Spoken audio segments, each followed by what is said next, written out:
The Cats of Ulthar, H.P. Lovecraft. It is said that in Ulthar, which lies beyond the river Sky, no man may kill a cat, and this I can verily believe as I gaze upon him who sitteth purring before the fire, for the cat is cryptic and close to strange things which men cannot see. He is the soul of antique Egyptus, and bearer of tales from forgotten cities in Meroe and Ophir. He is the kin of the jungle's lords, and heir to the secrets of hoary and sinister Africa. The Sphinx is his cousin, and he speaks her language. But he is more ancient than the Sphinx, and remembers that which she hath forgotten. In Ulthar, before ever the burgesses forbade the killing of cats, there dwelt an old cotter and his wife, who delighted to trap and slay the cats of their neighbors. Why they did this I know not, save that many hate the voice of the cat in the night, and take it ill that cats should run stealthily about yards and gardens at twilight. But whatever the reason, this old man and woman took pleasure in trapping and slaying every cat which came near to their hovel. And from some of the sounds heard after dark, many villagers fancied that the manner of slaying was exceedingly peculiar.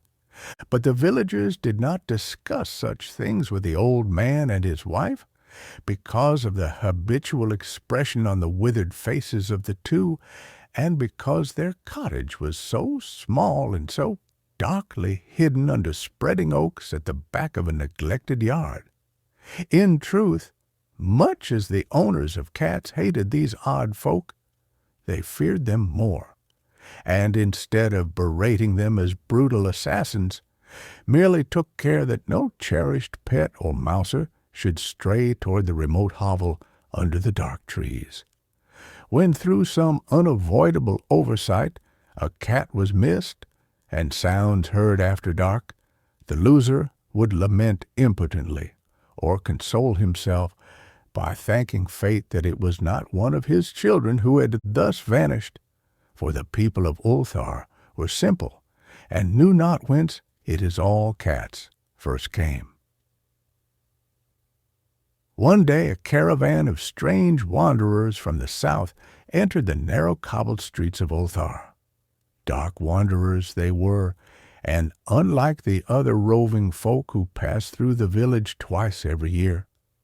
In the marketplace they told fortunes for silver and bought gay beads from the merchants. What was the land of these wanderers none could tell, but it was seen that they were given to strange prayers, and that they had painted on the sides of their wagons strange figures with human bodies, and the heads of cats, hawks, rams, and lions. And the leader of the caravan wore a headdress with 2 horns and a curious disk betwixt the horns. There was in this singular caravan a little boy with no father or mother, but only a tiny black kitten to cherish. The plague had not been kind to him, yet had left him this small furry thing to mitigate his sorrow. And when one is very young, one can find great relief in the lively antics of a black kitten.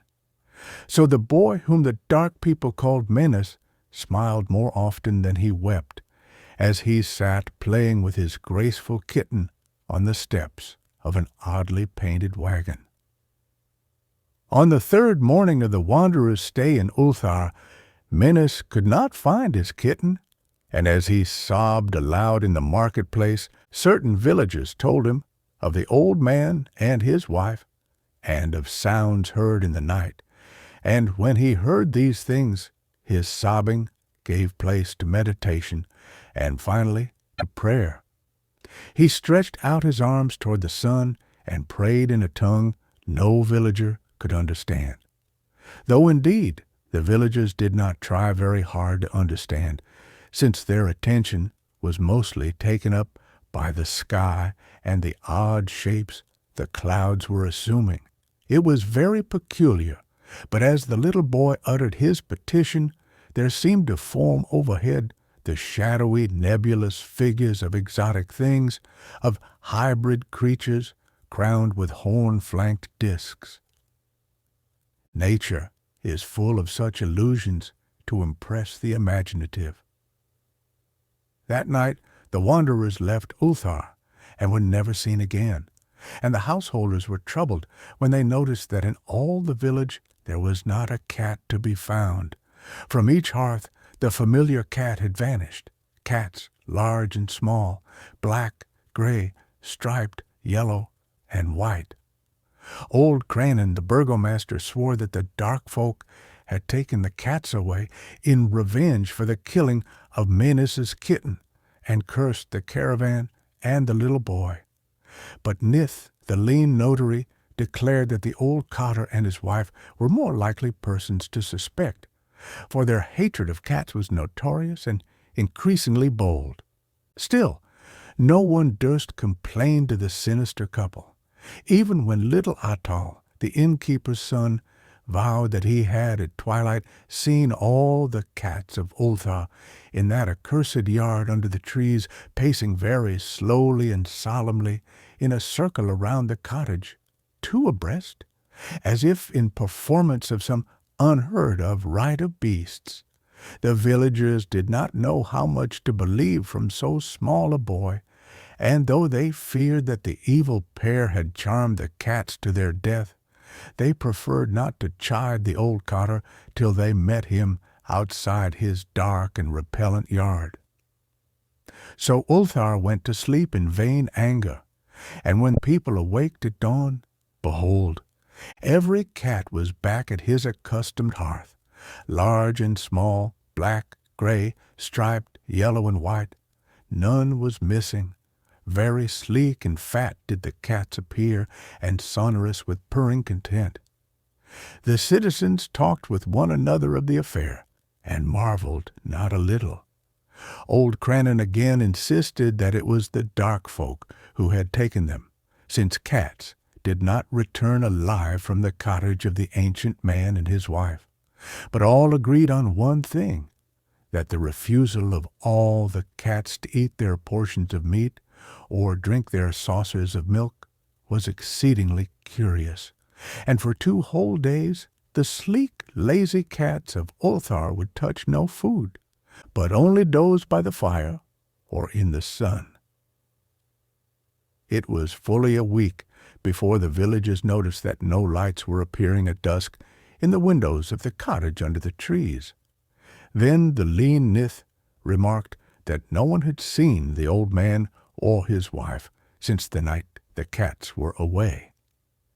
In another week the burgomaster decided to overcome his fears and call at the strangely silent dwelling as a matter of duty, though in so doing he was careful to take with him Shang the blacksmith and Thule the cutter of stone as witnesses. And when they had broken down the frail door, they found only that 2 cleanly picked human skeletons on the earthen floor, and a number of singular beetles crawling in the shadowy corners. There was subsequently much talk among the burgesses of Ulthar.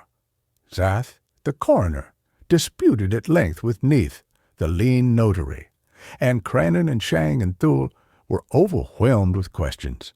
Even little Atal, the innkeeper's son, was closely questioned and given a sweetmeat as reward. They talked of the old cotter and his wife, of the caravan of dark wanderers, of small Menes and his black kitten, of the prayer of Menes and of the sky during that prayer, of the doings of the cats on the night the caravan left, and of what was later found in the cottage under the dark trees in the repellent yard.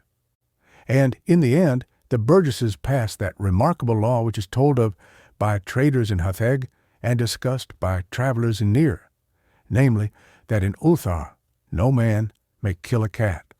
The end of the story.